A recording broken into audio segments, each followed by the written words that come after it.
오늘 함께 보실 하나님 말씀 누가복음 8장 26절부터 39절까지 말씀입니다. 누가복음 8장 26절부터 39절까지 말씀입니다. 신약성경 104페이지 누가복음 8장 26절부터 39절까지 말씀 다 찾으신 줄로 알고 제가 봉독하도록 하겠습니다.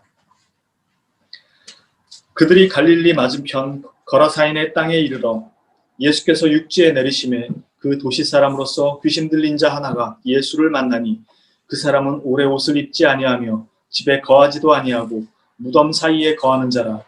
예수를 보고 부르짖으며 그 앞에 엎드려 큰 소리로 불러 이르되 지극히 높으신 하나님의 아들 예수여, 당신이 나와 무슨 상관이 있나이까? 당신께 구하노니 나를 괴롭게 하지 마옵소서 하니, 이는 예수께서 이미 더러운 귀신을 명하사 그 사람에게서 나오라 하셨습니다. 귀신이 가끔 그 사람을 붙잡음으로 그를 쇠사슬과 고랑에 매어 지켰으되 그 맨 것을 끊고 귀신에게 몰려 광야로 나갔더라. 예수께서 네 이름이 무엇이냐 물으신즉 이르되 군대라 하니, 이는 많은 귀신이 들렸습니다. 무적행으로 들어가라 하지 마시기를 간구하더니 마침 그곳에 많은 돼지떼가 산에서 먹고 있는지라. 귀신들이 그 돼지에게로 들어가게 허락하심을 간구하니 이에 허락하시니 귀신들이 그 사람에게서 나와 돼지에게로 들어가니 그 떼가 비탈로 내리더라. 호수에 들어가 몰사하거늘 치던 자들이 그 이루어진 일을 보고 도망하여 성내와 마을에 알리니 사람들이 그 이루어진 일을 보러 나와서 예수께 이르러 귀신 나간 사람이 옷을 입고 정신이 운전하여 예수의 발치에 앉아있는 것을 보고 두려워하거늘 귀신 들렸던 자가 어떻게 구원받았는지를 본 자들이 그들에게 이르며 거라사인의 땅 근방 모든 백성이 크게 두려워하여 예수께 떠나시기를 구하더라. 예수께서 배에 올라 돌아가실새 귀신 나간 사람이 함께 있기를 구하였으나 예수께서 그를 보내시며 이르시되 집으로 돌아가 하나님이 네게 어떻게 큰 일을 행하셨는지를 말하라 하시니 그가 가서 예수께서 자기에게 어떻게 큰 일을 행하셨는지를 온 성내에 전파하니라. 아멘.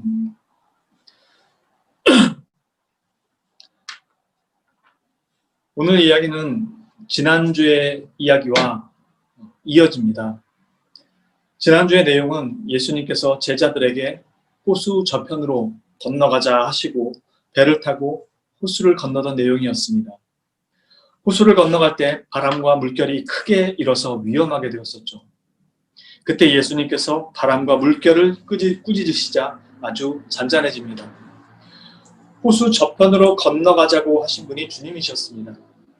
그런데 건너편은 거라사인의 땅이라고 합니다. 이곳이 어디인지를 쉽게 알 수 있는 것이 그곳 사람들이 돼지떼를 키우고 있다는 점입니다. 유대인들은 돼지를 부정한 짐승이라고 생각해서 키우지도 않고 먹지도 않습니다. 그 말은 바꿔 말하면 지금 예수님이 건너편으로 가자 하신 말씀의 땅은 이방인의 땅이라는 뜻이죠. 예수님께서 호수를 건널 때 바람과 물결을 꾸짖습니다. 이것은 전에도 말씀드린 것처럼 주로 악한 영들을 향해서 하시는 말씀인데요. 바람과 물결을 향해 그렇게 꾸짖습니다. 그리고 도착한 곳이 악한 영들이 있는 곳이었습니다. 무엇인가 여러분이 보시기에도 연관성이 느껴지는 것 같지 않나요?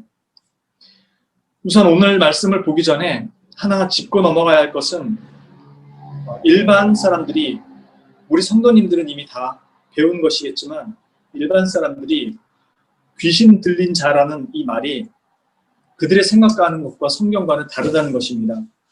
사람들은 대체로 이 귀신이라고 부르는 것이 죽은 사람들의 넋이나 영혼이라고 생각하기도 하고, 또 사람들에게 어떤 화나 복을 내려주는 신령한 존재라고 생각하는 경향이 있다는 것입니다.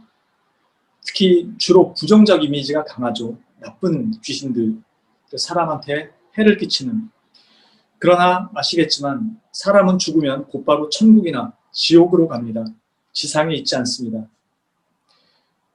사탄은 귀신들의 우두머리입니다. 히브리어로 사탄이라고 하고 헬라어로 디아블로라고 하고 우리나라 말로는 마귀라고 합니다. 요한계시록 12장 9절에 큰 용이 내쫓기니 옛 뱀, 곧 마귀라고도 하고 사탄이라고도 하며 온 천하를 꿰는 자라. 그가 땅으로 내쫓기니 그의 사자들도 그와 함께 내쫓기니라. 귀신이라고 기록되어 있습니다. 즉 성경에서 귀신이라고 번역된 것은 죽은 사람들의 영혼, 넋이 아니고 타락한 천사들, 사탄의 수하들, 이 악한 영들을 말합니다. 지금 예수님이 이방인의 땅에 도착하자마자 처음 만나는 존재가 악한 영들에게 붙들린 자입니다. 그러나 실상은 예수님이 이 사람을 위해 오신 것이었습니다. 마태복음 15장에는 예수님께서 두로와 시돈 지방으로 가셨을 때 가나안 여인을 만나서 그녀의 귀신 들린 딸을 고쳐주는 이야기가 있습니다. 그때 여인이 자기 딸을 구해달라고 외치자 예수님이 말씀하시죠. 나는 이스라엘 집에 잃어버린 양 외에는 다른 데로 보내심을 받지 아니하였노라고 말씀합니다. 마태복음 10장에서도 예수님이 제자들을 파송하면서 보내실 때 오히려 이스라엘 집에 잃어버린 양에게로 가라고 말씀합니다. 왜냐하면 복음의 1차적인 대상이 이스라엘이었기 때문입니다. 그러나 그렇다고 예수님이 이방 사람들을 구원의 방주에서 제하시고 있다는 뜻은 아닙니다. 오늘 이 사건 역시 이 이방인에게 복음이 전해지게 될 것에 대한 미래적인 암시가 포함되어 있는 것이죠. 바로 앞에 풍랑 사건에서 건너편 이방인의 땅 거라사로 가자고 하신 분이 예수님이었기 때문입니다. 그리고 그 배는 호수 한가운데서 풍랑을 만납니다. 그들의 진로가 가로막히는 것이죠. 그때 예수님이 꾸짖습니다. 그러자 바람과 물결이 잔잔해집니다. 예수님의 길을 가로막는 장애물이 있었던 것이죠. 그러나 천지의 주제이신 예수님 앞에서 그것은 곧 힘을 잃습니다.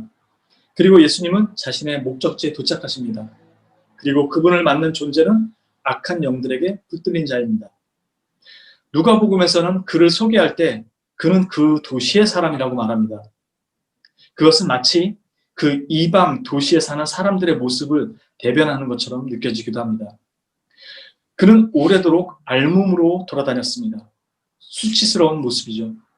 그러나 그는 지금 부끄러움을 전혀 모르는 상황입니다. 뿐만 아니라 마가복음에서는 그가 돌로 자신의 몸을 자해하고 있었다고 말합니다. 그리고 집에 있지도 않습니다. 정상적인 삶의 자리에 있는 것이 아니라 단지 죽음과 썩음만이 있는 무덤가에서 기거합니다. 생명이 없는 곳, 이 땅에서의 생명의 종결지인 무덤가에서 그의 삶을 보내고 있습니다. 마치 예수 그리스도가 없는 도시의 삶이 어떤 모습인지를 그려주고 있는 것 같습니다. 자신이 벌거벗었으나 조금도 부끄러운 줄 모르는 삶, 자신의 삶을 만끽하고 즐기고 행복을 찾아 다니지만 정작 그것이 자신의 영혼과 몸을 돌로 해하고 있는 것을 모르는 삶, 그리고 자신의 안식처라고 여기고 살지만 결국 그 자리는 오직 죽음과 썩은 냄새가 진동하는 무덤과 같다는 것을 전혀 모르는 채 살아갈 수밖에 없는 삶을 보여주고 있는 것 같습니다.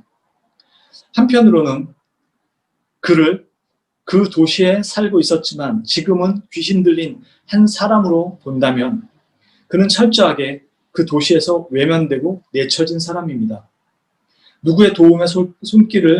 누구도 그에게 도움의 손길을 내밀어 주지 않을 뿐만 아니라 귀신에게만 속박당한 것이 아니라 그 도시의 사람들로부터 손과 발에 쇠사슬과 고랑에 채워져서 무덤가를 떠도는 버려진 자입니다. 벌거벗은 채 돌아다니고 자기 몸을 자해하고 집이 없어 무덤가에서 배회하는 이 불쌍한 사람을 아무도 도와주지 않고 또 도와주지도 못하고 있습니다. 예수님은 이방 땅에 있는 이 사람을 만나기 위해 호수 건너편으로 오신 것입니다. 어떤 면에서는 한 영혼에 대해, 그리고 어떤 면에서는 예수 그리스도가 없는 이방 땅을 위해 직접 찾아오신 것입니다.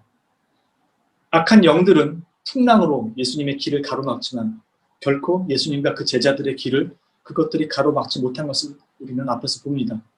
동시에 제자들, 예수 그리스도의 사람으로 살기를 원하는 자들이 가는 길에 그런 방해와 제약이 없지 않다는 것을 또한 가르쳐 줍니다. 그러나 더 중요한 것은 그것들이 우리를 가로막지 못했음을 이미 앞에서 여러 가지 일들을 통해서 우리는 보았습니다. 악한 영들은 호수를 건너오는 배를 보자마자 무덤 사이에서 단번에 뛰쳐나옵니다. 그러나 이 악한 영들은 곧바로 예수님에 의해 제어됩니다. 그러자 이 악한 영들은 예수님을 단번에 알아보고 땅에 엎드려 소리칩니다. 지극히 높으신 하나님의 아들 예수여. 악한 영들은 그들의 창조주를 단번에 알아봅니다. 그리고 자신들을 아직 심판할 때가 되지 않았는데 무적행으로 보내지 않기를 구합니다. 그것은 자신의 창조주에 대한 복종입니다. 그 어느 것 하나 그들 마음대로 할 수 없음을 잘 보여줍니다. 아이러니한 건 똑같은 창조물임에도 불구하고 우리는 이미 다 그 영이 타락하고 죽어 우리 창조주를 알아보지 못한다는 것이죠. 이 사람들은, 이 악한 영들은 예수께서 그 사람에게서 나오라고 명령하신 것에 대해 자신들을 무적행으로 보내주지 마시기를 간구합니다. 그리고 돼지떼에게 들어가도록 허락해 주시기를 간구합니다. 예수님이 그들의 요청을 허락해 주시죠. 그리고 그 돼지떼들은 비탈로 내리달아서 다 몰사합니다. 이것을 지켜본 사람들이 놀라서 성내로 가서 알리죠. 그러자 사람들이 무슨 일인가 싶어서 구경하러 나옵니다. 그리고는 귀신 들린 사람이 온전하게 정신을 차리고 옷을 차려입고 예수님의 발 아래에 앉아있는 것을 봅니다. 예수님의 발 아래에 있다는 것은 그가 곧 예수님의 사람이 되었음을 말해줍니다. 그리고 이 모든 사건을 지켜봤던 자들이 모든 사실을 마을에서 온 사람들에게 알려줍니다. 마을에서 이 소식을 듣고 구경하러 왔던 사람들은 모든 것을 보고 듣고 나서 예수님을 자신들의 도시에서 떠나시기를 구합니다. 이것은 마치 악한 영들이 예수님께 말하던 모습을 보는 것 같습니다. 앞에 28절에 악한 영들은 예수님을 보고 무덤 사이에서 나와서 외치며 하던 말이 이것이었습니다. 당신께 구하노니 나를 괴롭게 하지 마옵소서였습니다. 이 도시의 사람들은 예수님을 보고 이 도시에서 떠나시기를 구하죠. 마치 우리를 와서 괴롭게 하지 마옵소서라고 하는 것처럼 말이죠. 귀신 들린 자의 모습과 이들 모습이 별반 차이가 없어 보입니다. 겉으로는 멀쩡해 보이지만 실상은 그들이 무덤에서 거하는 자들과 차이가 없어 보이죠. 그들은 자신들이 손도 댈 수 없었던 그 사람을 회복시킨 예수님을 보려고 모여들었습니다. 그런데 이 도시의 사람들이 예수님이 하신 일을 보고 듣고 그들이 나타낸 반응은 그 도시를 떠나시기를 간구하는 모습입니다. 왜냐하면 그들의 재산이 심각하게 타격을 입었기 때문입니다. 다시 말해서 복음이 그들에게 전하는 메시지가 오히려 그들에게는 걸림돌이 되고 매우 불편하기 때문입니다. 귀신 들린 자의 회복, 즉 하나님의 형상을 가진 존재로서의 회복이라는 것이 그들에게는 더 이상 의미가 없는 것이기 때문입니다. 그들에게 삶의 의미는 곧 돈이고 돈이 삶의 목적인 사람들이기 때문입니다. 삶의 질과 행복은 돈에 의해 결정된다고 생각하기 때문입니다. 마치 현대인의 모습을 보는 것 같습니다. 이 땅은 이방 땅입니다. 우상이 팽배합니다. 예수님이 없어도 모실 신은 얼마든지 있습니다. 그리고 그 신들이 자신들에게 풍요를 가져다 준다고 생각하고 있기 때문입니다. 그런데 이분은 와서 자신들의 풍요를 앗아간 것입니다. 거라사 지방의 사람들이 예수님을 떠나보내는 이유가 바로 그것이죠. 그들이라고 예수님이 악한 영을 내쫓는 것을 보고 들었으면서도 몰랐을까요? 깨닫지 못했을까요? 그들이 깨닫지 못한 것은, 깨달아야 했던 것은 그들의 구속주, 그들의 실제적인 진짜 구원주라는 사실을 전혀 깨닫지 못하는 거죠. 그들이 보고 깨달은 것은 병을 고쳤다라는 것 뿐이었죠. 그들이 두려워한 것은 신적 권능보다 그 신을 섬길 때 그들이 이뤄야 하는 것이 더 크다고 생각했기 때문에 예수님을 받아들일 수 없었던 것입니다. 자신의 것을 잃어가면서 누군가를 섬기는 게 싫었던 것이죠. 오늘날에도 예수님을 믿는 것이 그들의 삶을 오히려 피곤하게 하고 불편하게 하고 많은 것들에 제약을 준다고 생각하는 사람들이 있습니다. 연애도 마음대로 못하고 술도 마음대로 못 먹고 남들 하는 거 다 같이 하고 싶은데 못하게 하는 게 많다고 불평하는 사람들이 있습니다. 예수님이 나쁜 분이라서 가까이 하지 않으려고 하는 것이 아니라 놀랍게도 그분이 거룩한 분이라서 자신의 삶을 거기에 희생당하기 싫은 것입니다. 그래서 그분이 떠나시기를 간구하는 것입니다. 차라리 예수님 없는 삶이 더 좋다고 말하는 것과 같습니다. 이 도시의 사람들의 모습이 오히려 오늘날 예수 그리스도를 대적하는 사람들의 모습과 별반 달라 보이지 않습니다. 이 이야기는 결국 예수님께 치유를 받은 사람과 그로 인해 막대한 재산상의 손해를 본 사람들의 이 대조, 심지어 손해를 보지 않았지만 그 도시에 사는 사람들이 그 손해가 있게 될 것을 바라보고 나타내는 이 두 가지 반응의 대조에 있습니다.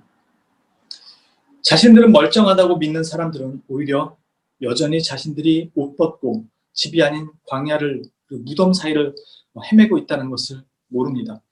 그래서 자신들의 삶을 오히려 더 고수하려 하고 그 삶을 지키고 싶어 합니다.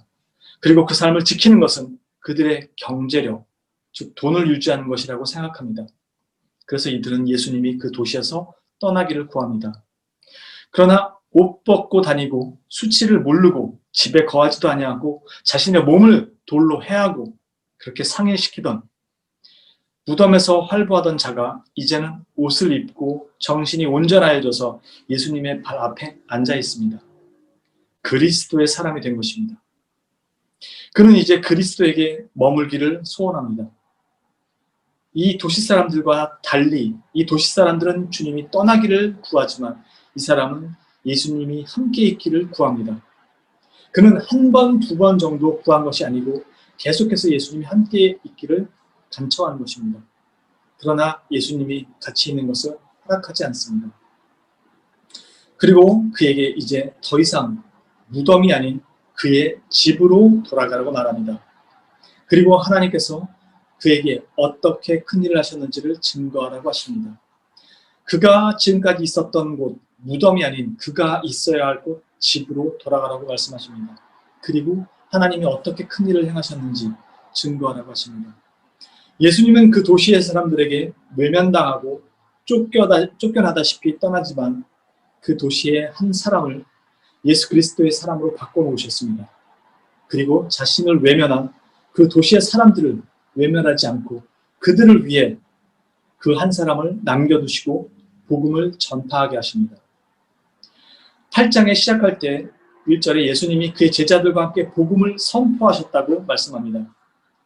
지금 이 39절에 예수님이 하나님께서 어떻게 큰 일을 행하셨는지를 전파라는 이 말을 똑같이 선포하라는 말씀 단어와 똑같은 단어를 사용합니다. 어떤 분들은 들어보셨을 겁니다. 캐리그마라는 그 말을.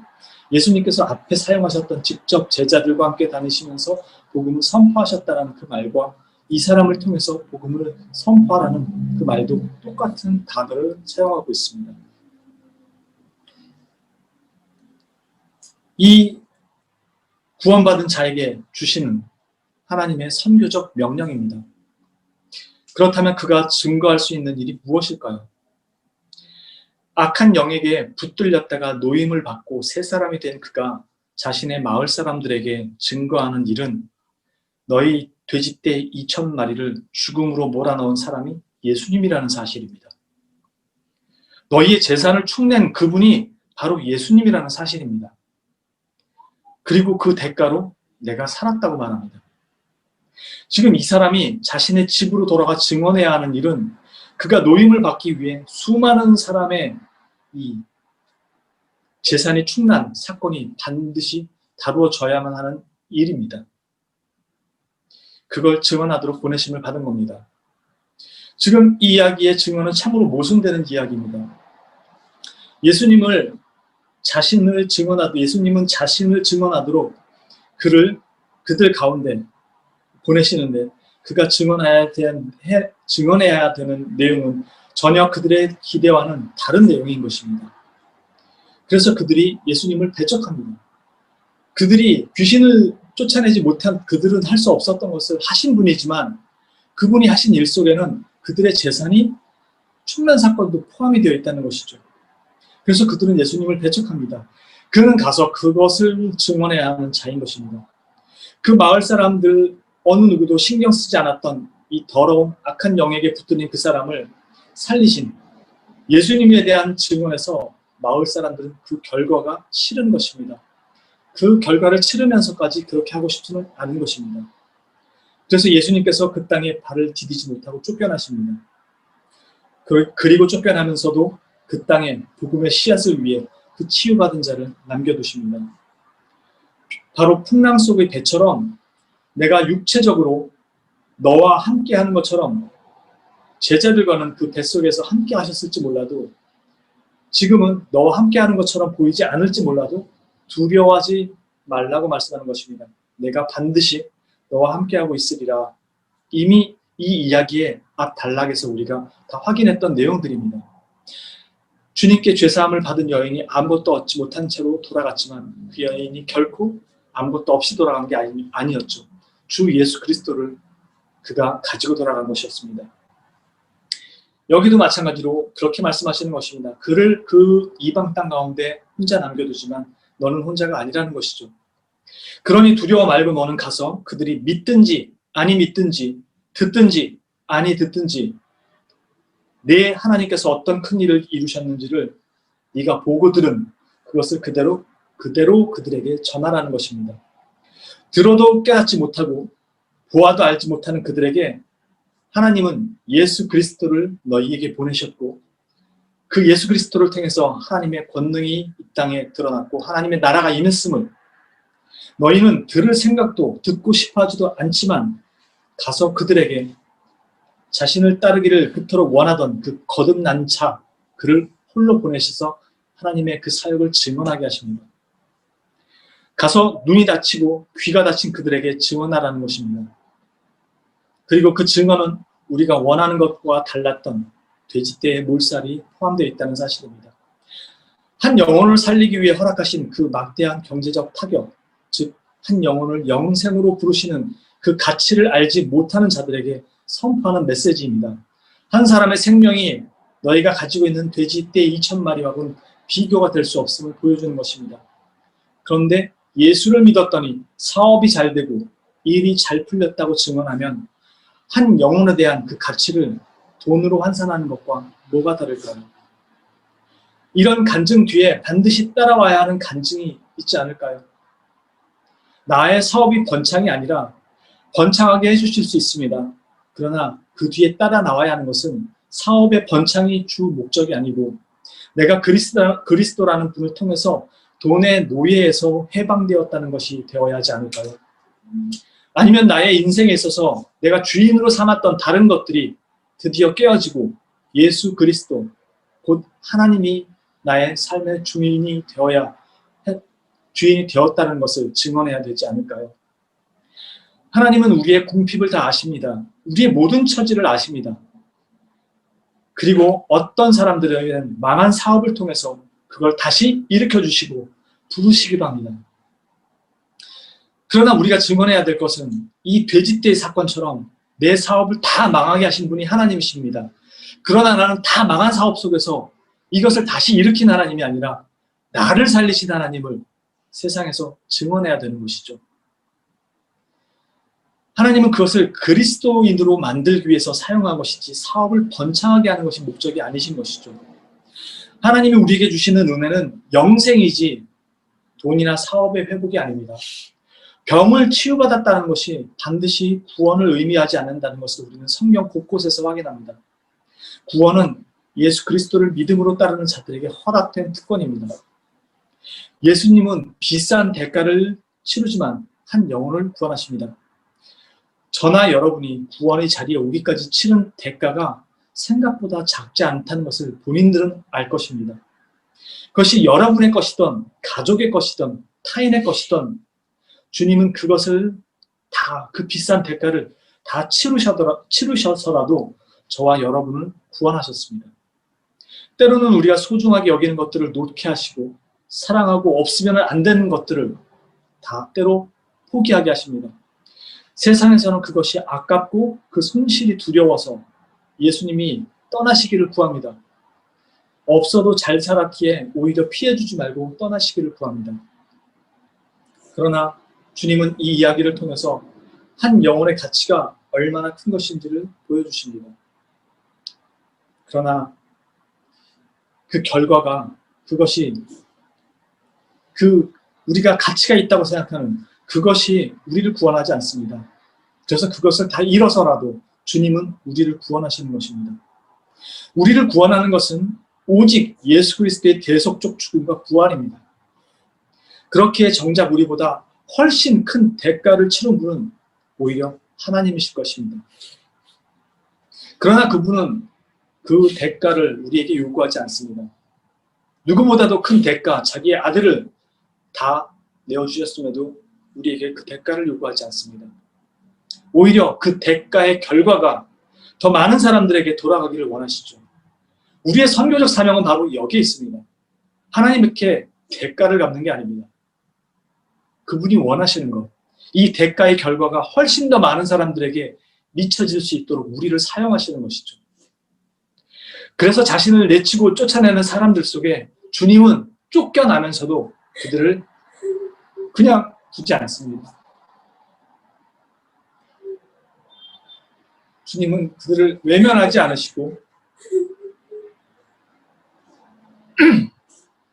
자신을 내치고 쫓아내는 그 사람들 속에 자신의 제자를 남겨두시고 복음을 전하게 하십니다. 여전히 그들을 포기하지 않으신다고 보내시는 것이죠. 듣기는 들어도 알지 못하고 보기는 보아도 여전히 깨닫지 못하는 그들에게 변함없이 그 수많은 선지자를 보냈던 것처럼 주님은 변함없이 자신의 사람들을 보내십니다. 죽음에서 영생의 자리로 돌아온 자, 우리들을 말이죠. 우리는 돼지떼 2,000마리와 맞바꾼 이를 증언하는 것이 아니라 자신의 생명을 그 대가로 내어주신 그리스도를 증언하는 자들입니다. 돈으로는 환산할 수 없는 영원한 생명에 대한 가치를 증언하는 자들입니다.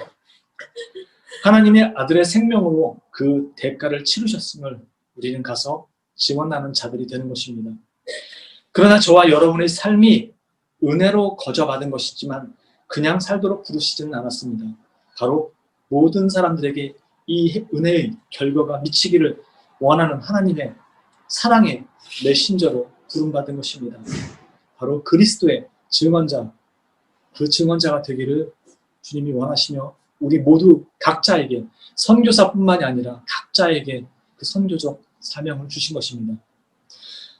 비록 육체로는 그리스도께서 옆에 계시지 않는 것 같지만 여전히 그분은 지금도 나와 함께 하신다고 말씀합니다. 그리고 우리에게 하나님께서 어떻게 우리에게 그 큰 일을 행하셨는지를, 바로 그 큰 일, 그 놀라운 그 가치를 자기 아들을 주고 그 일을 이루신 그 큰 일을 행하셨는지를 증언하고 선포하게 하십니다. 하나님의 큰 일의 대가는 세상에 지불할 수 없는 것입니다. 우리는 언제 어디서든지 어떠한 방식으로든지 이것을 갚을 능력이 없습니다. 그래서 주님은 우리에게 그것을 갚으라고 말씀하지 않습니다. 우리가 그것을 누린 자가 무엇인지를 증언하게 하시는 것이죠. 더 많은 사람들에게 하나님의 사랑과 은혜가 전해지도록. 우리는 언제 어디서든 예수 그리스도의 이름으로 반드시 비난을 받을 것이고 배척을 당할 것입니다. 갈수록 더 심해질 것입니다. 그러나 그것은 기독교 역사 내내 진행되어 왔었고 지금도 여전히 그렇습니다. 왜냐하면 요한복음 15장 18절 말씀처럼 세상이 너희를 미워하면 너희보다 먼저 나를 미워한 줄을 알라. 너희가 세상에 속하였으면 세상이 자기의 것을 사랑할 것이나 너희는 세상에 속한 자가 아니요 도리어 내가 너희를 세상에서 택하였기 때문에 세상이 너희를 미워하느니라. 그렇게 말씀합니다. 그러나 또한 주님은 우리에게 두려워하지 말라고 말씀합니다. 요한복음 16장 32절 이하의 말씀에 보라 너희가 다 각각 제 곳으로 흩어지고 나를 혼자 둘 때가 오나니 벌써 왔도다. 그러나 내가 혼자 있는 것이 아니라 아버지께서 나와 함께 계시느니라. 이것을 너희에게 이르는 것은 너희로 내 안에서 평안을 누리게 하려 함이라. 내 안에서 평안을 누리게 하려 함이라. 세상에서는 너희가 환난을 당하나 담대하라. 내가 세상을 이기었노라. 우리가 정말 두려워해야 하는 것은 사탄의 간교하고 사악한 그런 사회적 대적이 아니라 비난과 핍박이 아니라 그 사탄이 이미 우리 주 예수 그리스도에게 패배했다는 것을 보지 못하는 영적 무지입니다. 우리가 정말 두려워해야 하는 것이 바로 그것입니다. 이미 그리스도께서 승리하신 것을 우리에게 주신 것입니다. 우리는 이 땅에서 그리스도의 사람으로 부름받았고 또 영생을 소유한 자들입니다. 그리고 우리가 사는 세상으로 보내진 그리스도 안에서 이미 승리한 자들로 살아가게 하시는 그런 존재입니다. 부정한 짐승이 아닌 정결한 어린 양의 피로 그 대가를 치르고 얻은 영원한 생명의 소유를 한 그런 생명의 사람들을 증거하도록 하신 것입니다. 우리가 사는 곳, 그 서는 자리가 우리가 증언해야 될 그 자리인 것입니다. 우리가 사는 곳과 서는 그 자리, 이 도시의 사람들과 별반 다르지 않은 이곳 속에 우리는 이미 승리한 자로 부름받은 자라는 것을 기억하시고 반드시 담대하게 우리는 늘 핍박받고 비난받은 그 자리에서 담대하게 그리스도의 증언자로 살아가실 수 있기를 주님의 이름으로 진심으로 축원합니다. 기도합니다.